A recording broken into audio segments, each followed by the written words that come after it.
WrestleMania 38 was exactly what WrestleMania should be. High quality matches, surprises, shocking returns, and unforgettable moments. It was absolutely stupendous for the most part. And people, that's exactly how I imagined this WrestleMania. On paper, it didn't really look that good, but I was in the minority that looked at this and was like, you know what? This has potential. That's what WrestleMania is all about. It's all about the extravaganza. Not everything needs to be a 5-star match to be entertaining. It's weird seeing such a positive reaction on Twitter because after every WrestleMania, for the most part, we get, this might be the worst WrestleMania of all time. And now I'm seeing people saying this is probably the best WrestleMania since WrestleMania 30 or 31. In a way, I do have to agree, but one thing we need to realize is that this was night 1 of WrestleMania. And WrestleMania night 2, follow that. So let's talk about WrestleMania 38 night 1. If you're excited about my review, give me a hell yeah. I said give me a hell yeah. The first WrestleMania match was the Usos vs Shinsuke Nakamura and Boogs for the WWE SmackDown Tag Team Championships. And just like I've said, this was the highlight. Now to be fair, the match wasn't anything special. Like I've said, the highlight was Boogs' introduction and Pat McAfee dancing. By no means it was a bad match, but unfortunately we got something terrible. Boogs got injured during the match, so the whole match actually changed. Shinsuke Nakamura had to wrestle on his own, and even the finish of the match was, I guess, slightly changed. We saw a 3D, and the Usos retained the WWE SmackDown Tag Team titles. So this wasn't anything special, but again, it's one of these matches that you can't really complain about because, you know, we got an injury, so they had to work with what they had, and it wasn't bad in the first place. It was just there. Then we saw Drew McIntyre versus Happy Corbin. I was so excited about this match. It's like, that was the peak of my personal life. My life was building towards watching Drew McIntyre versus Happy Corbin. It was kind of the same thing, you know, you're watching this match, you don't hate it, you don't love it, it's just there. But again, it's not one of these things where you're gonna be like, WrestleMania 38 was good,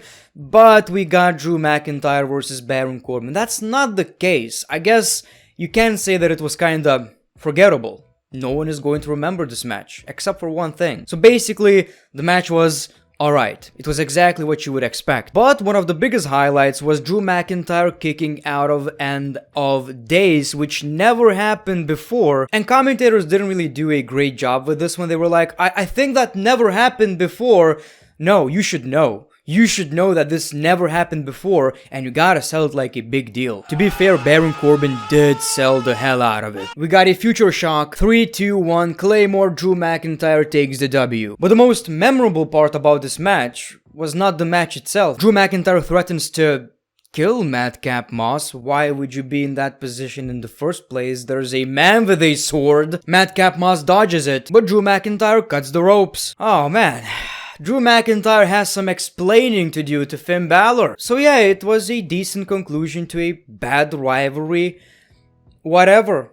I'm pleased. It was at least better than I expected. So this match actually didn't happen at WrestleMania. Apparently WWE didn't have enough time, but that is such a terrible excuse. I saw Kofi and Sheamus saying that the match got cut, and I was like, okay.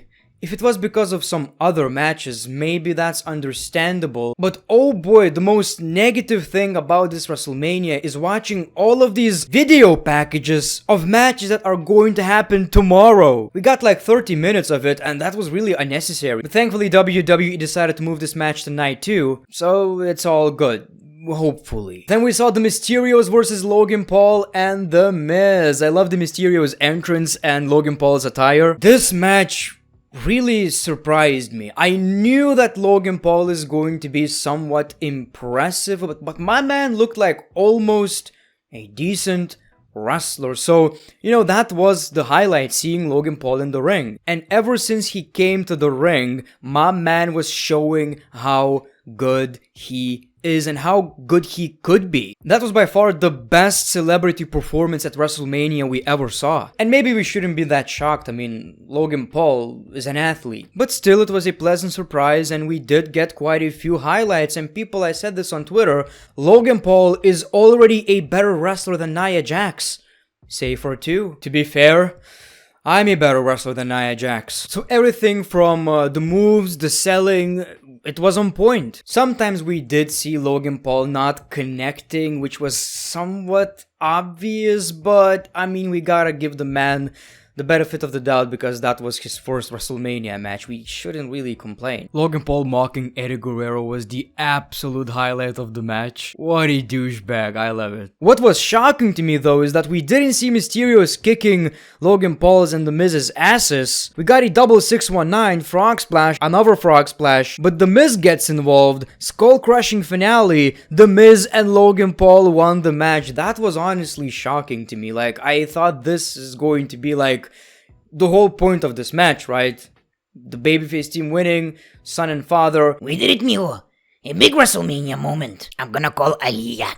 But nah, man. The heel team won. But The Miz turned on Logan Paul, and I assume he's a babyface now. I mean, you can't attack Logan Paul and get out of it as a heel.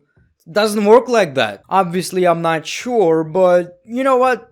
I don't necessarily love Logan Paul as a person, but he's entertaining. He has that heat. He has something that nobody in the WWE currently has. And it's not because he's that good, it's because of who he is. And it's working. And I want to see him in the WWE more. And I wouldn't mind seeing The Miz versus Logan Paul at SummerSlam. That is a great idea. Stephanie McMahon introduced us to Gable Stevenson. And I was like, oh, that's it. Hi, Gable. I don't know, you introduced the guy like 5 times already. He was drafted to Raw. Then we saw Bianca Belair versus Becky Lynch for the Raw Women's Championship. I really liked the entrances right here. And this was an absolute classic. This was the second best match of the night.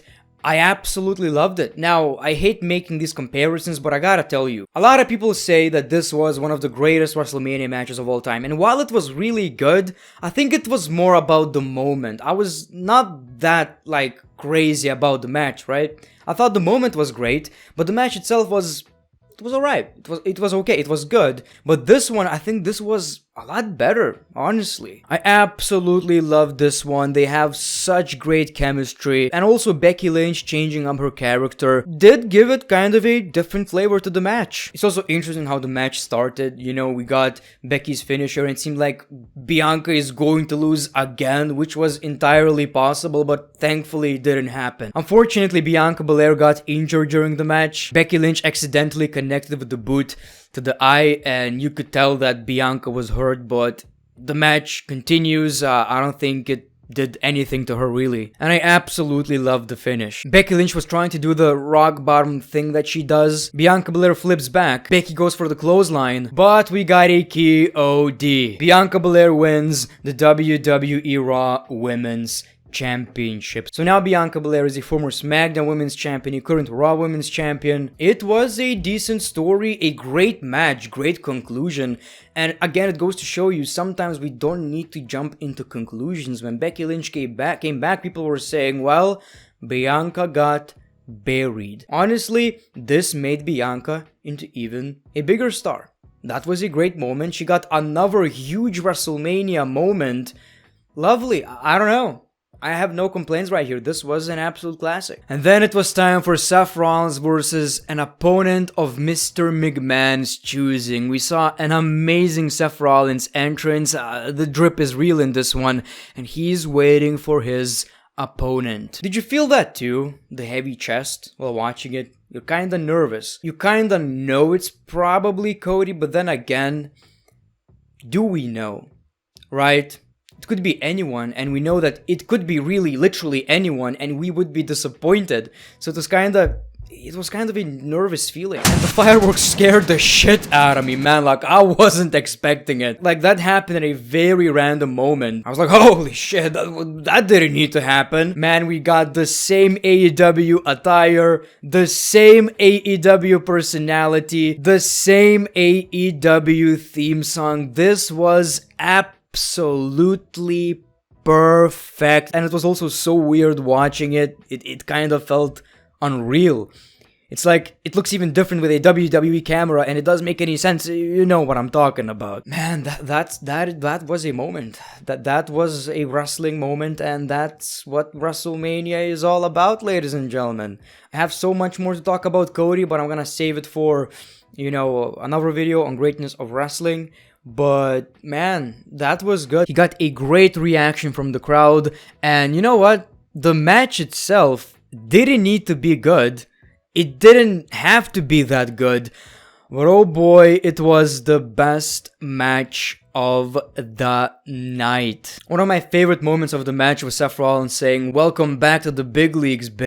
That suplex out of the ring looked scary. And man, Cody is a great storyteller. I mean, same goes for Seth Rollins, honestly, but when you put these two together, I think it was a perfect choice. To me personally, it just kind of felt like a modern, great wrestling match with a bunch of old school elements, I guess. It may not make a lot of sense, but that's the vibe I got from this one. We saw two crossroads, but then Cody goes for his father's signature moves, which also got a huge pop from the crowd. And then we saw the final crossroads and Cody takes the W. He's back in the WWE. What a moment. It couldn't have been any better. It's almost impossible in my opinion. That was a WrestleMania moment. It's gonna be interesting to see how WWE are going to acknowledge AEW. They won't. They will probably say, well, Cody was wrestling elsewhere, searching for other opportunities. Let's be real, he was milking cows in Brock Lesnar's farm for the past 6 years. That's where he was. AE, never heard of it. With moments like these, man, I don't know how WrestleMania Night 2 could follow that. Then it was time for the most disappointing match of the night, Ronda Rousey versus Charlotte Flair. It's a match you don't know how to react to because you don't really like both of these women. It's not that you don't like them, but it's hard to sympathize with a woman who basically hates being there. Like, she hates the fans openly. And then you have another wrestler who's been doing the same thing since 2015.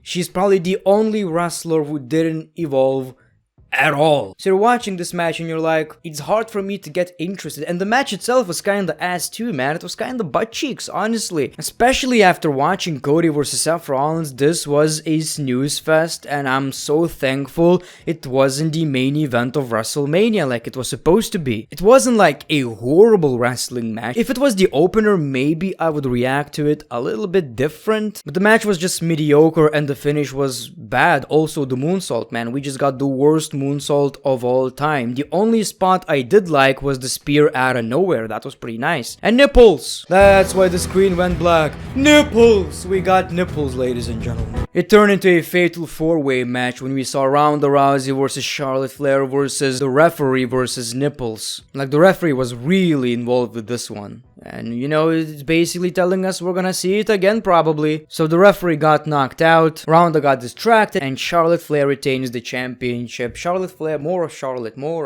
SmackDown. Yep. And then it was time for the KO show. We see Kevin Owens, and he's insulting Texas and Stone Cold Steve Austin. I'm so happy for Owens, by the way. Kevin Owens says, I should probably apologize. I'm sorry for telling the absolute truth about the state. It's actually worse than he remembers. He says Stone Cold Steve Austin is the worst role model in the WWE. He would know because once he looked up to him. So he keeps talking and talking and talking until we hear Stone Cold Steve Austin's music, which is just... man, it never gets old. It never gets old. Imagine watching this live, man. Oh my god. But then he was like, that is a long ass ramp. So of course he brings his ATV. Like, that's something you knew was going to happen just when they announced that we are going to get Stone Cold Steve Austin at WrestleMania. Owen says this isn't Austin's show. This is the KO show. But let's calm down, I'm not here to fight, I'm here to chat. Obviously Stone Cold Steve Austin was being Stone Cold Steve Austin. He calls him a jackass and a stupid son of a bitch. Then Owens insults Texas again, makes fun of the people, the way they dress, the way they act, they should probably move, all of that. But then he says, you know what, I was lying. It's something I don't do very often, but I was lying. I'm not here to chat. I'm looking for a fight. I know you've been injured, it's probably even worse now, but I want a match. So he keeps insulting Stone Cold Steve Austin until we got the classic, if you want me to whoop this guy's ass, give me a hell yeah. Well, he actually called him a sack of shit. So he tells to bring the ref, and we saw a no-holds-barred match. Stone Cold Steve Austin versus Kevin Owens in the main event of WrestleMania. Like, even saying that, it's unreal. It's wow.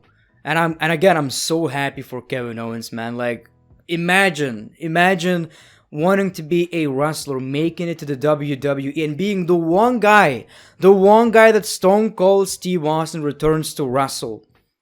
It's just mind-blowing. So yes, this was more of a brawl, but it's one of these matches you can't even criticize because it was just fun. It was a fun match, you know. And let's be fair, Stone Cold Steve Austin did more than he needed to. He was drinking beer during the whole match, which was really hilarious. Also, he took a bump on the concrete floor. Like, that was a scary spot, my man. Like, after watching this, I was like, okay, so can we just get to the moves in the ring, because this is kinda scary and I hope the guy is okay. This match had a bunch of hilarious moments with the beer, spitting the beer into Kevin Owens trying to steal the ADV, but then Stone Cold Steve Austin driving with Kevin Owens. We saw a bunch of moves near the stage, and I actually thought Kevin Owens is about to win the match. We saw a stunner, but Stone Cold Steve Austin kicks out. The finish was really funny. Kevin Owens tried to hit Stone Cold Steve Austin with a chair, he hits the ropes, and it backfires. Stunner, 1, 2, 3, Stone Cold Steve Austin wins a match against Kevin Owens at WrestleMania in 2022 after what, 19 years I think.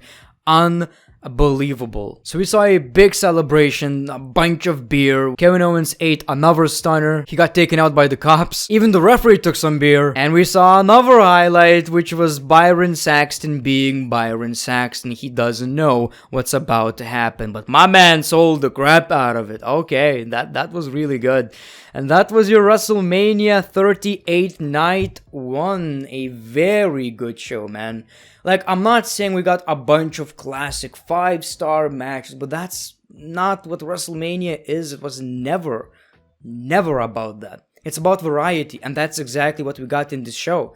You know, we got surprises, we got some great matches, we got some shocking moments. I honestly can't complain, and hopefully night 2 will be half as good. I asked my $15 patrons what they thought about WrestleMania 38 Night 1. Alex the Default posted his best moment and worst. Cody Rhodes returns, and worst, Ronda Rousey versus Charlotte. That sums up the whole pay-per-view, man. I agree. I gotta agree. Also, Stone Cold Steve Austin, I don't know, man, that was also a really cool moment. It's not a game changer though. And I asked my patrons to give WrestleMania 38 Night 1 the rating. We got 14 votes in total, 7 votes for 5 stars, 6 votes for 4 stars, 1 vote for 3 stars. So it seems like majority of the people absolutely loved this pay-per-view, which is so refreshing after Royal Rumble. Man, so this is my WrestleMania 38 review. A very positive one. I can't wait to see you tomorrow. We'll see how different the vibe is going to be. Thank you for watching The Great One. Peace, love, and hugs. It's been a pleasure.